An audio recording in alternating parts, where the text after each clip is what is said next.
Now, moving on, viewers, the Israeli military has carried out a series of strikes against Hezbollah in southern Lebanon, I beg your pardon, targeting terror infrastructure, weapon storage sites, and military posts. The strikes come exactly a year after a ceasefire was established between Israel and the militant group. Lebanon's state news agency reported that Israeli aircraft launched raids in the Dijon area, hitting multiple targets linked to the Iran-backed group.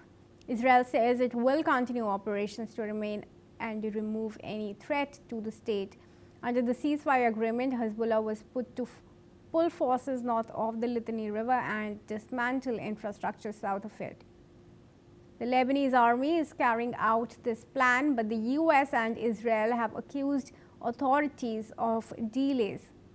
Repeated Israeli strikes, including one last Sunday that killed a senior Hezbollah commander, highlight continuing tension.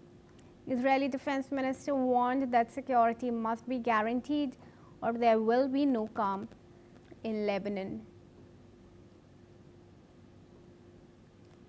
Gedalia Blum, who's a Middle East affairs expert, now joins us live from Eli in Israel. I hope that I got that name right. That's pretty good. Thank you so much. Yeah. All right, thank you. Thank you for joining us here at NewsX World. Now, I first broadly want to see your opinions on the latest development. I mean, listen, it's very clear. I mean, we like to talk about a ceasefire that was put in place a year ago, but we have to look into the details of what that ceasefire actually required. The ceasefire wasn't just that Israel needs to cease fire or that Hezbollah just needs to cease fire. There was two other very significant components to the deal, which was that Hezbollah needed to move 30 kilometers north of from the Israeli border, which they have not.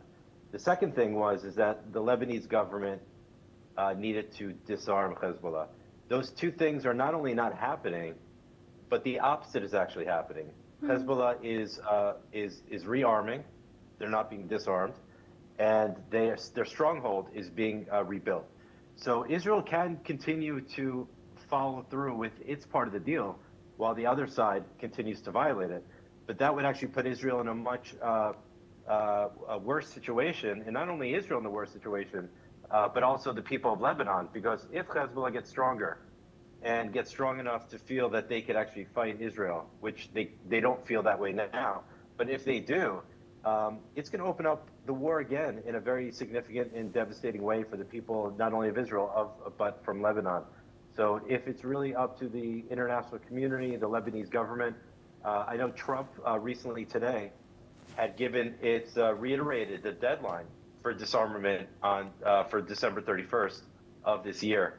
And, we'll see what happens. But in the meantime, I think it's the responsibility for Israel and its defense establishment to ensure that if Hezbollah is not fulfilling its role of being 30 kilometers away from the border of Israel, then they become a legitimate target.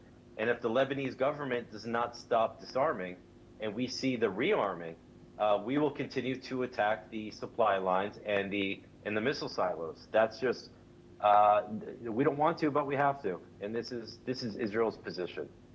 But is it not likely that these further strikes by Israel is further going to deter these Lebanese militants from disarming, as is clearly the case? They continue to blame Israel and US for stalling the process of ceasefire and disarmament. No, listen.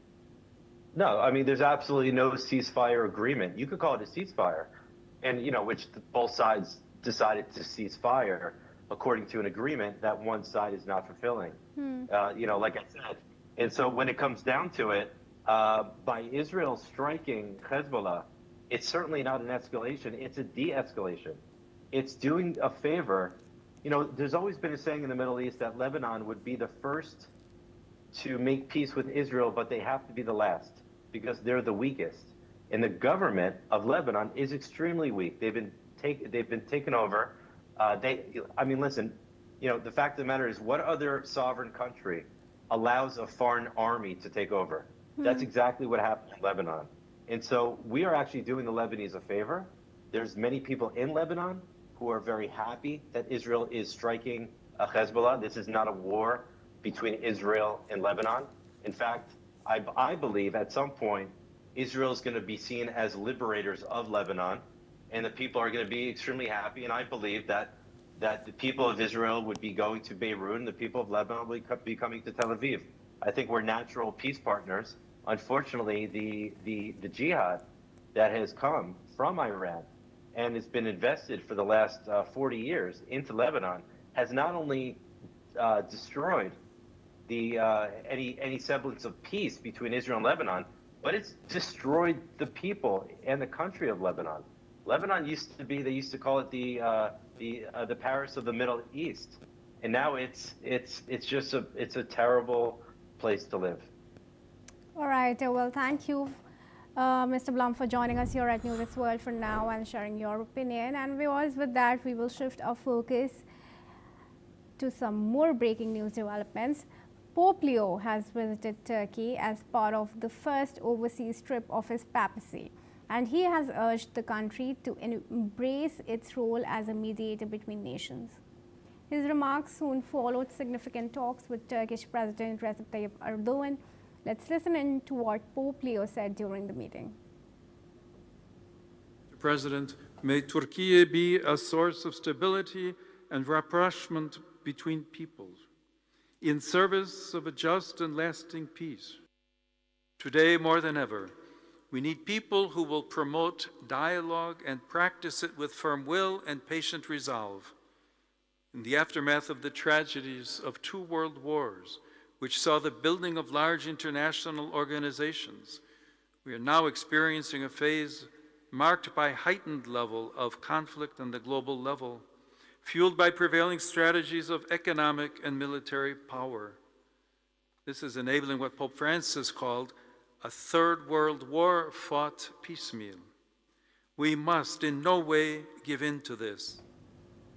And Pope Leo also stressed the value of religious plurality. He further highlighted that Christians in Turkey feel part of the country's identity and desire to contribute their best to national unity. The Turkish president responded to Pope's remarks and thanked him for considering his first visit to Turkey. Let's listen in. Kendilerinin göreve başladıktan sonra ilk yurt dışı seyahatini Türkiye'ye gerçekleştirmesini her bakımdan çok anlamlı buluyorum.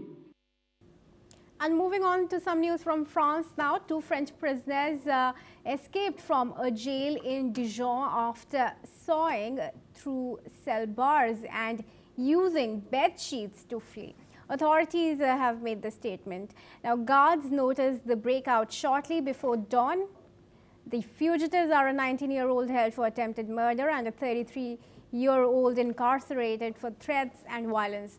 Union officials said they used manual saw blades to cut the bars. The escape comes just 10 days after another prison break in Rennes, where a convict fled during a planetarium outing.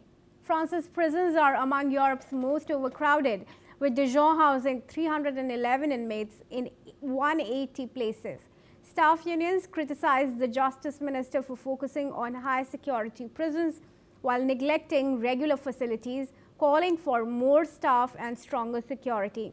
The Dijon prison is scheduled to receive $7.3 million to improve security and remove mobile phones. Let's listen in to one of the released prisoners. J'ai pris un an ferme, j'ai fait 8 mois plein, complet. Voilà. J'ai eu des remises de peine, vous savez, 4 mois de remise de peine pour bonne conduite. Ah bah, Vous les connaissiez, les détenus qui sont échappés Que un, je connaissais, que je voyais en promenade, c'est tout. Et vous n'avez jamais parlé, j'imagine, de ce projet? Non, jamais. On n'a jamais cru que ça laissait ça avoir, quoi. Ah, c'est sûr, oui, il faut calculer et tout. Mais après, on ne sait pas ce qu'ils font les gens. Hein. Moi, ils étaient plus, vous savez, ils n'étaient pas dans mon bâtiment, ils étaient en bas, isolement. Ils n'étaient pas dans mon bâtiment. Voilà. C'est la prison de Dijon, c'est pas comme les nouvelles prisons qu'ils ont mis les narcotrafiquants qui est surveillé à fond, quoi. C'est pas pareil, c'est une maison d'arrêt. Ici, c'est pas bien surveillé. Si, c'est que là, ça s'est renforcé. Vous savez, ils ont changé les grilles, ils ont remis des grilles et tout au barreau. Et ils contrôlent plus souvent maintenant la cellule pour voir si la grille n'a pas été touchée. Si, ça ils ont renforcé. Mais bon, il y a eu ça, quoi.